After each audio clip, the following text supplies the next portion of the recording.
Hello, my name is Sultan Green, and in today's presentation, I will be dedicated to conducting a sports psychology program on football. Before I perform this program, I will give a brief introduction to football and its athletes. Then I will discuss four key components. First component is the role of communication skills in different age grades of the sport. I will talk about the development of age grades and team dynamics. I will explain three theories of anxiety within the sports. And lastly, I will go through four psychological strategies applicable within the sports. So, football is often described as a beautiful game that captivates its spectators from all over the world with its intensity, simplicity, and charm. With there being over 250 million players in over 200 nations, football is a truly global sport that goes beyond both national and cultural borders. Football is played with two teams of 11 players that each compete to advance the ball into the opposing team's net to score goals. The team with the most goals at the end of the match wins. I'll be talking about the football athletes here. Football athletes must be exceptionally gifted in four areas: physical, technical, tactical, and psychological. Players typically travel 10 to 13 kilometers per match and must adapt to frequently changing intensities during the match. This requires the players to have vast levels of endurance, speed, agility, strength, and also coordination. While technical awareness allows for the players to adjust to the changing dynamics of the game, technical skills such as ball control, passing accuracy, and shooting precision to score goals are also important. I'm going to briefly talk about the psychological pressures placed on football athletes. There is a tremendous pressure for success placed on the players, and this requires the players to have a strong mental fortitude, focus, and the ability to make snap decisions in a competitive setting. These qualities are what test players' mental and emotional fortitude as well as their physical prowess, and this is ultimately why the sport is so renowned over the world. Now I'm going to be talking about the importance of communication skills. Communication skills are important to ensure participants in team sports understand their roles and duties on the field. With effective communication, this helps with tactical execution, but on the other hand, poor communication can lead to misunderstandings, mistakes, and a decrease in productivity. Now, from a psychological standpoint, coaches who communicate well are better able to support their athletes emotionally by boosting their self esteem and giving them strategies to help them cope with stress. Now, I'm going to talk about the role of communication in football for the different age grades. Different age grades in football require different ways of communication. Communication can encourage comprehension, motivation, and participation while advancing inclusivity in football. I will be talking about communication strategies for young athletes, adolescents, and adults. So for the young athletes, these athletes are in their early years, and during these years, they are honing their foundational abilities and building passion for the sports. There is a focus on building trust and understanding, and in order to achieve this, coaches should place a high priority on straightforward, understandable, and constructive communication. Coaches should encourage confidence building and speak in an age appropriate manner. Instead of focusing on results, the feedback should emphasize effort and progress.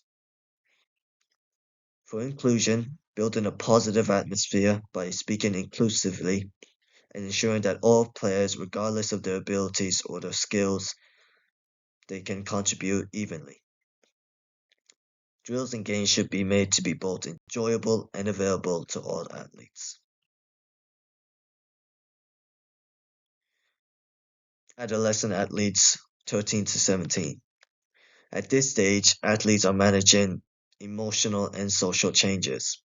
They are developing more sophisticated abilities and tactical knowledge. To create two-way communication, coaches should focus on encouraging athletes to voice their opinions, their concerns, and also to ask questions. To keep these athletes motivated and confident, constructive criticism should be tempered with compliments. Adults 18 and over. During this stage, the communication strategy should align with the athlete's personal goals or objectives. This is especially important when they are competing at high levels. Coaches should communicate in a precise and detailed manner, outlining expectations and goals. According to Becker 2009, emotional intelligence is essential for handling stress and preserving morale. I will now be talking about development of different age grades and team dynamics in football. Football is frequently separated into different age grades, including under 8, under 12, under 16, and under 18. According to the long-term athlete development model, these division provide age-appropriate training based on the player's developmental stage. During early childhood, the focus should be on basic skills such as ball handling and movement skills that include sprinting, jumping, and coordination. Common traits are short attention spans and a high degree of curiosity. This is to be expected with this age grade. Now, drills that resemble uncontrolled play should make training enjoyable for these athletes. During late childhood, the focus is on development of technical skills and fundamental tactical knowledge. This can improve the athlete's motor skills and the ability to study the sport in a methodical way.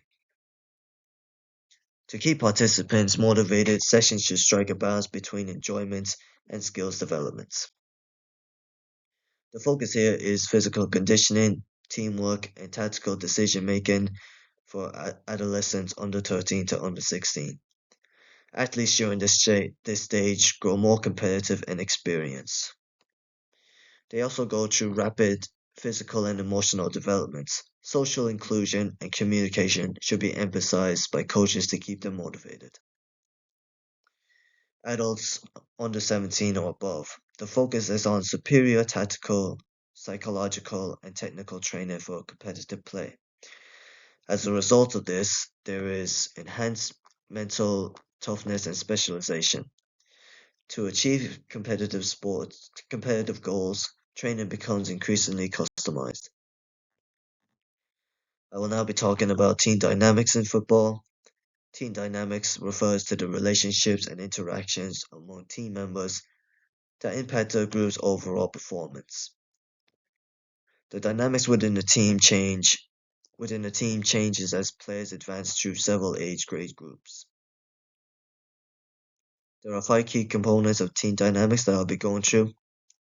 The first one is role clarity. This is when players gain both confidence and a better understanding of their responsibilities when roles are assigned according to their strength and development requirements. Cohesion.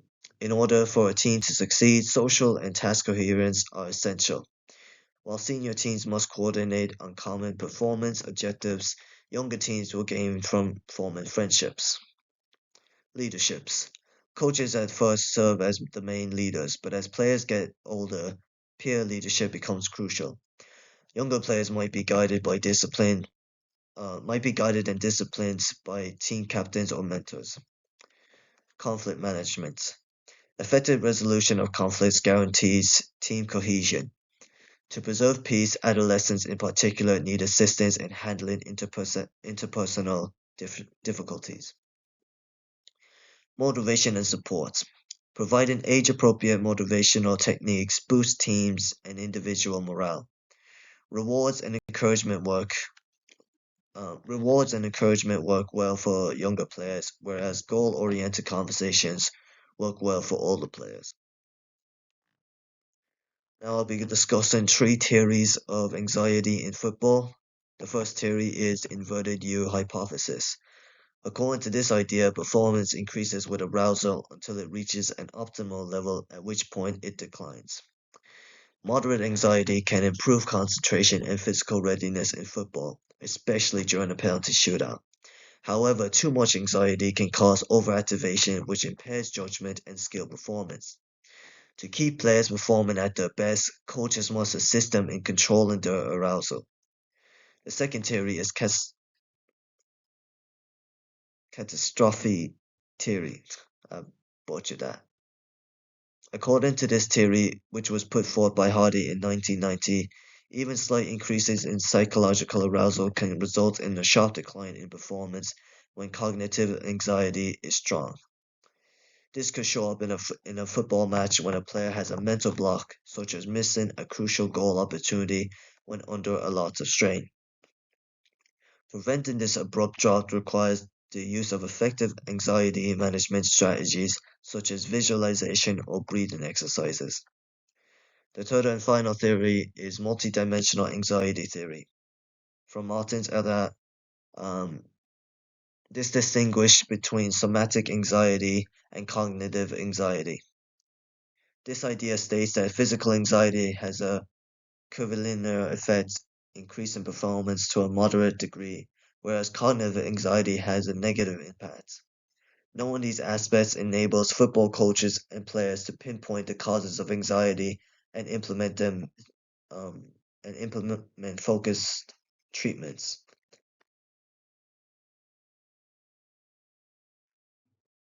Now I'll be talking about 4 psychological training strategies. Football players need psychological skills training to improve their mental toughness, focus, and performance under stress. There are 4 essential psychological skills listed below. Goal setting. Setting goals gives players a defined direction which improves motivation and perseverance. According to Locke and Latham's goal setting theory, SMART, specific, measurable, achievable, relevant, time bound goals are crucial.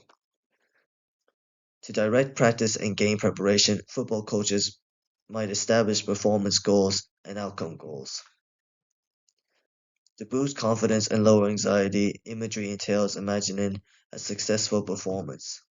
Football players can practice mentally how to score goals, carry out tactical maneuvers, or handle stressful situations like penalty shootouts. Self talk. Players that use positive self talk are better able to control their emotions, stay focused, and gain confidence.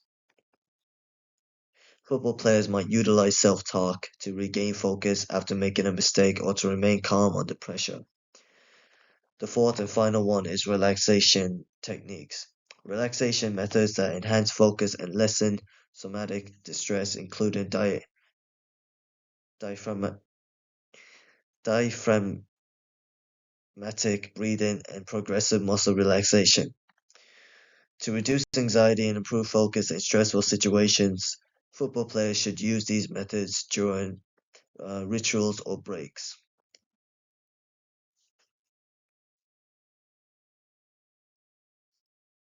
So, in conclusion, football is a dynamic and internationally acclaimed sport that requires strong psychological and communication abilities, in addition to technical and physical skills. At every age grade level, communication is essential. Coaches can increase motivation, trust, and cohesiveness within their teams by encouraging inclusivity and comprehending of team dynamics. In football, managing anxiety is crucial. This is explained by 3 theories of anxiety.